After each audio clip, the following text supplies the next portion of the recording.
পঞ্চগড়ের তেঁতুলিয়া উপজেলার তিরন ইহাট ইউনিয়নের গোয়াবাড়ি থেকে বাংলাবান্ধা ইউনিয়নের সিপাইপাড়া হাজীপাড়া পর্যন্ত ইউনিব্লক সড়ক নির্মাণের কাজে অনিয়মের অভিযোগে বিশেষ অভিযান পরিচালনা করেছে দুর্নীতি দমন কমিশনের সম্মিলিত ঠাকুরগাঁও জেলা কার্যালয়।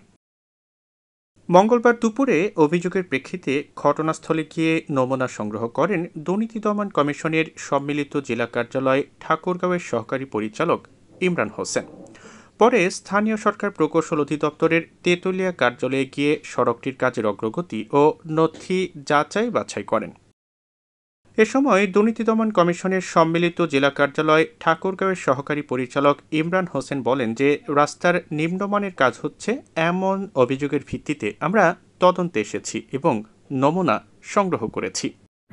তেঁতুলিয়া উপজেলার সিবিপাড়া ইউনিয়ন এবং তিরনই ইউনিয়নে ৬,০০০ মিটারের একটা রাস্তা এলজিডি উদ্যোগে সেটা নির্মাণাধীন। এই রাস্তা নির্মাণের সময় স্থানীয় লোকজন অভিযোগ করে যে রাস্তায় নিম্নমানের বালি এবং নিম্নমানের ইটের খোয়া ব্যবহার করা হচ্ছে। তার ভিত্তিতে আজকে দুর্নীতি দমন কমিশন সমন্বিত জেলা কার্যালয় ঠাকুরগাঁওতে দুদকের একটি টিম এনফোর্সমেন্ট অভিযান পরিচালনার জন্য ঘটনাস্থলে আমরা যাই। সেখান থেকে আমরা নমুনা সংগ্রহ করি, বালি, ইট ইত্যাদি নমুনা সংগ্রহ করি। এগুলো আমরা ল্যাবরেটরিতে পাঠাবো টেস্টের জন্য।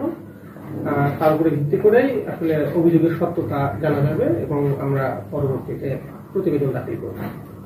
এ সময় অভিযানে দুদকের পঞ্চগড় ও ঠাকুরগাঁও সম্মিলিত কার্যালয়ের data entry operator Aduri Akter, constable Abdus Samad, উপজেলা নির্বাহী প্রকৌশলী Idris Ali Khan, sub assistant engineer আল আমিন উপস্থিত ছিলেন।